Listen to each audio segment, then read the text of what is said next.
just finished eating breakfast, which is pretty much the same as yesterday, except we didn't get an omelet because we have a lot of food from yesterday.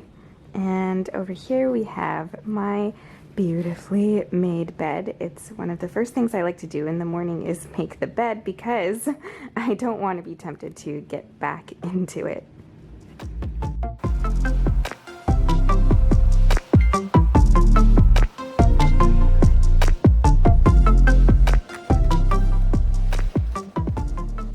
Alright, as you might have seen in yesterday's quarantine video, I watched a documentary on QAnon, and personally I would not recommend it because it does have some disturbing and inappropriate images in my opinion.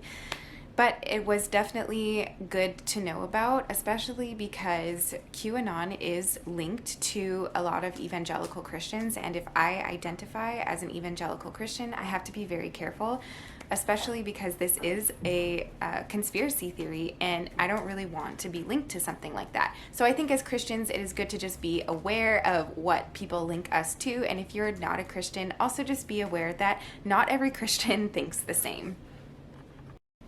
Peter, can you tell us your thoughts on QAnon? Yeah, based upon what I know, which is still somewhat limited, it doesn't seem like there's any good reason to believe that there is this person Q who really has all this great insider knowledge of what is happening in the American government or the world. The best that Q advocates seem to be able to point to is some statements that Q said that seem to connect to real life events, like comments about the Lord's Prayer, and the Pope makes comments about it. I think that's one I remember.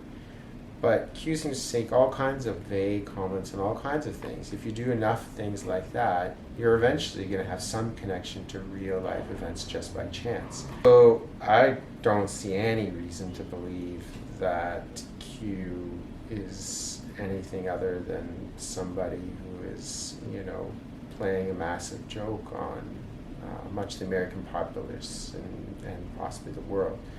So I think it's quite sad when people, and especially Christians, are giving so much weight to Q's drops, his messages.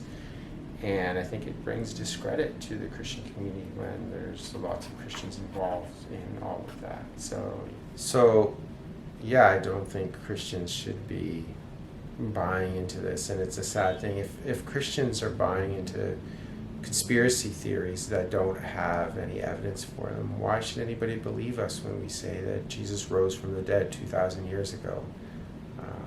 That's something that has good reason for it, or good basis for it, as opposed to the Q conspiracy theory.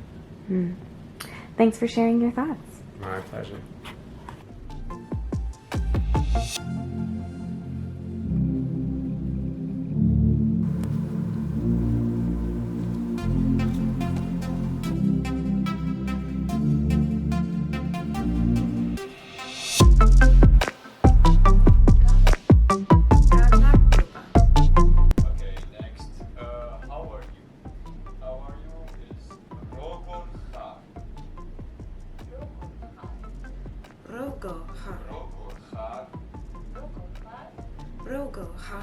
I'm fine.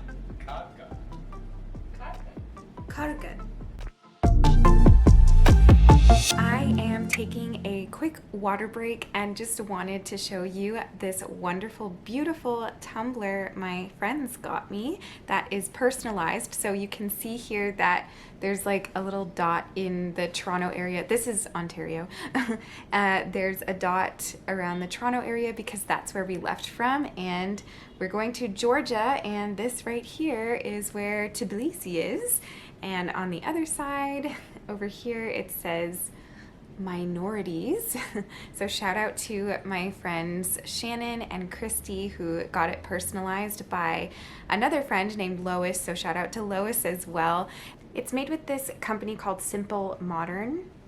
It says minorities because that's like a group fun nickname type thing that we did when we were in university together. We actually traveled to Italy, Spain, and Portugal together, and that was really fun. So thanks guys, it is a great gift and very useful, and I love it.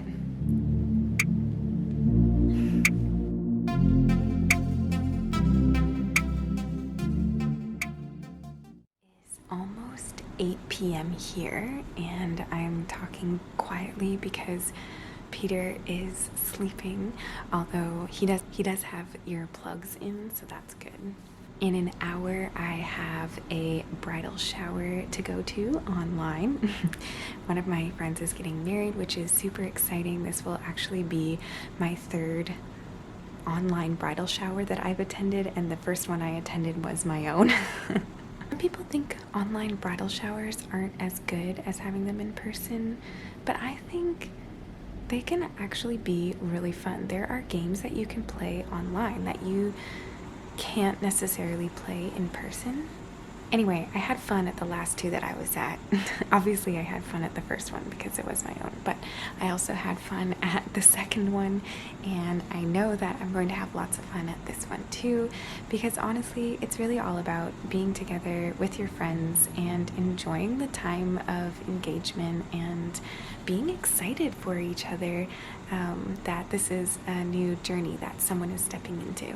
Anyway, I also just ordered this Georgian dish. I think it's pronounced shikartma, and we will have to stay tuned to see how that tastes and what it looks like.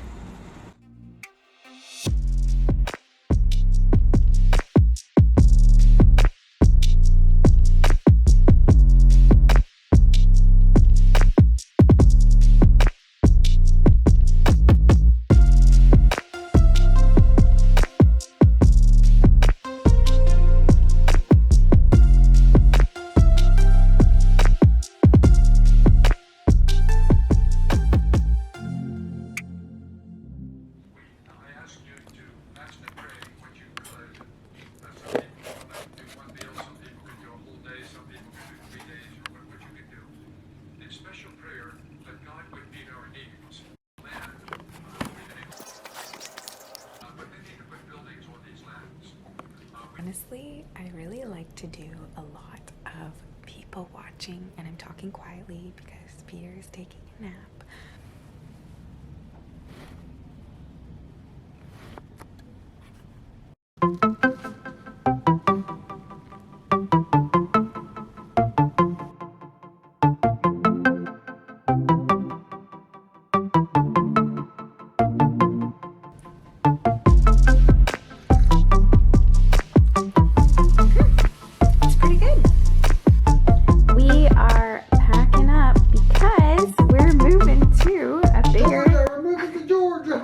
In Georgia. We're moving to a big and better room, so I just wanted to show you all what our room looks like now, and then this is some of our dirty dishes, don't mind that. This is our bathroom. We discovered this cool thing where you can like tap this little button here, and then whoa, it lights up. I like the toilet. That's not too exciting. All right, here is our new room. And we have a balcony. Oh, I don't know how to open the door. So there is our balcony out there, and then we have just a TV, and there's Peter. And there's our bed, and here's another washroom. There's definitely even more space in here.